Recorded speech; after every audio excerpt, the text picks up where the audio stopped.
We'll begin this process by first taking a look at how we're going to create this artwork in Illustrator. You can see here I have a simple version of a character that I've done as an exercise in the past in class like this, but I've stripped him down just a little bit so that we don't have quite as many elements. What we have here is a face, the eyebrows, of course the eyes, the pupils, and the mouth and the teeth. That is it. But what we want to do is we're going to recreate this, but we are going to recreate it and group it in such a way that this will be effective for us to then animate once we bring this into a program like After Effects. So let's recreate this by... I'm just going to come to the File drop-down menu and select New. And I've already got my pixel dimensions here. What I'd like you to do is create an artboard that is 1920 pixels wide by 1080 pixels in height. The orientation is landscape. And under Advanced Options, I want you to change your color mode to RGB. All other settings will be left as they are. And press Create. Let's begin by creating a rectangle. Choose my rectangle tool, and I'm going to make the head shape first. I always recommend starting with the largest shapes whenever we're creating in Illustrator. To make a perfect square, I'm just going to hold down my Shift button and bring up my square like that. Let's open up my color panel. I'm just going to come down here to my CMYK color spectrum and just choose a medium yellow-green like so. I'm also going to bring my stroke indicator forward just by clicking on that and selecting None. The way I always recommend doing the rounded corners is to come to the Effects drop-down menu and choosing Stylize Round Corners. By adding it as an effect, it allows you to change it again later if you want to. I'm going to zoom in, Command plus sign, just to see this better. Let's come over to our toolbox and choose our ellipse tool. We're going to make a perfect circle. Hold down the Shift button. I'm going to make sure that that has the color of the eye whites that I want. I don't want them to be perfectly white. I want them to have a little bit of yellow to them. I think a little bit of yellow jaundiced eye fits our character. Let's make a pupil shape. Again, come to my ellipse tool, hold down my Shift button and draw out a perfect circle. And I'm going to fill that with black. Let's duplicate that eye. I'm going to select the pupil. I'm going to hold down the Shift button to select the eye white. If I hold down the Option button, I get the double-headed arrow, and I'm going to drag over another instance of that eye. Let's create the mouth shape. It's essentially an oval cut in half. I'm going to choose my ellipse tool, and I'm going to make an oval like so. Just going to move it up just a little bit so it's a bit more into the face. What I'm going to do is I'm just going to cut off the bottom part of this oval by using another shape and the Shape Builder tool. I'm going to draw a rectangle over the part I want to erase like so. I'm going to hold the Shift button down and select those two items. With those two items selected, I can come over to my Shape Builder tool. You can see by default it wants to add those together, but if I hold down my Option buttons, that plus sign becomes a minus sign, and I can get rid of it like so. Let's add the teeth. I'm going to just create a bunch of rectangles for the teeth. I'm going to draw them though so that they all overlap the mouth shape. I'm going to change the color as well to something a little yellower like so. I'm just going to make a series of them. I'm going to want them to be irregular. If I really want to get in there, I could come along with my white arrow and select individual anchor points and give them a little skew like so. Perhaps I will.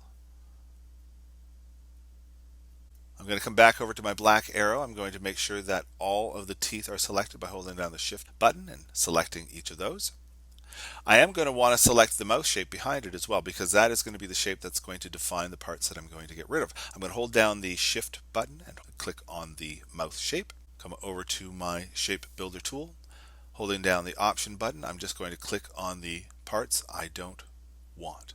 Now, I've left my screen very zoomed out. Of course, it probably would have been better if I had zoomed in for that process. Command plus sign. That would have made things a lot easier. However, I now have what I am looking for.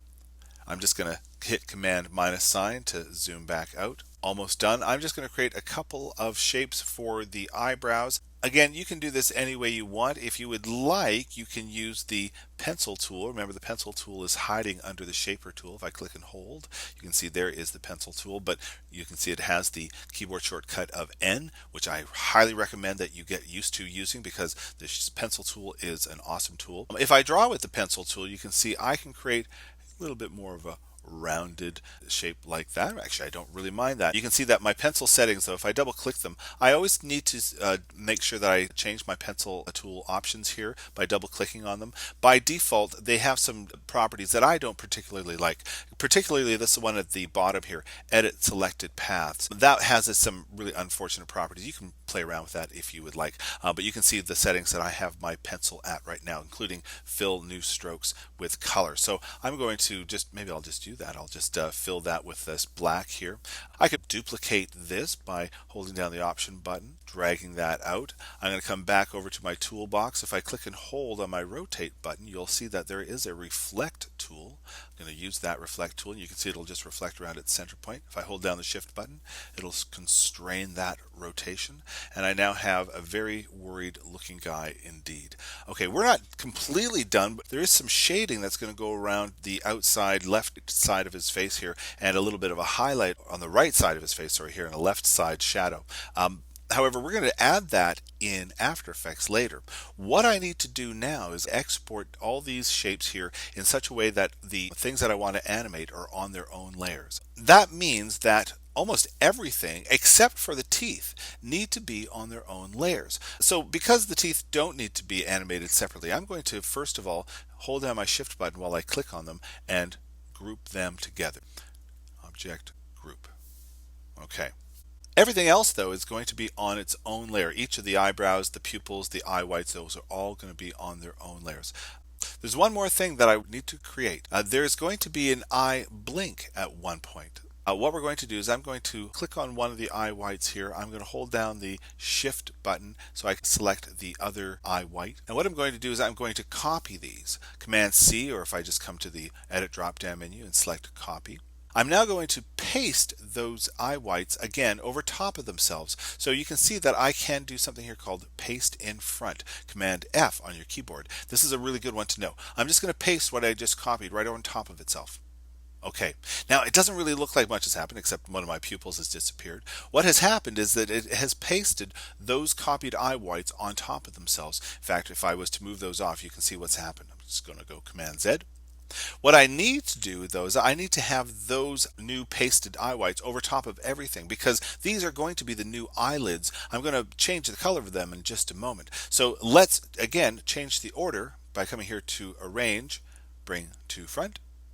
And I'm again going to change the color. I'm going to change the color by sampling, using the eyedropper tool, this green color here. Just for my own sense of making sure I know what's going on here, I'm going to change the color of these eyelids just quickly. I'm going to select those and just drag a little bit of black into them like that, just so I can see the eyelids a little bit better when he blinks. Now, we need to prepare this in such a way that it can be imported into After Effects. And we have to think about all the things that need to be put on their own separate layers. Remember, anything that we want to animate separately needs to be on its own layer in After Effects. The only thing in this illustration that doesn't need to be animated separately are the teeth. The teeth are not animated at all, as a matter of fact. So in fact, I'm just going to Command Shift these. I'm going to group them by coming to the Object drop-down menu and selecting Group or Command G on my keyboard. Everything else, though, does need to be on its own layer. Each of the eyelids, the eye whites, the pupils, the eyebrows, the face shape, the mouth shape, all of those and the teeth all need to be on separate layers. I'm going to, first of all, come to my Layers drop-down menu. I'm going to select everything on this layer just by clicking on that little icon right there. That will select all the elements on this layer 1 right now. I'm going to come over to my Layers option button. I'm going to click on that and choose Release to Layers Sequence. And you can see what has happened. All the elements that were on that layer have been, well, they're still sublayers. If you see here, that is still just layer 1, but you'll notice that each of these sublayers has a new color associated with it, whereas layer 1 has this original blue color. What that tells me is that these sublayers are no longer just limited to this layer. I do need to do this last step. I need to click on the first sublayer, hold my shift button down and click on the last sublayer, and I'm going to drag all of these above layer 1. Now all of these previously sublayers are now top tier level layers, and these are the type of layers that After Effects will recognize. So once we have done this, then we are ready to save this. File drop down menu, select save. I'll just call him Frankie. I'm just going to save. I'm going to say OK. Ideally, I will have named all of these layers. I'll let you do that before you import Frankie into After Effects, which we will do in the next video.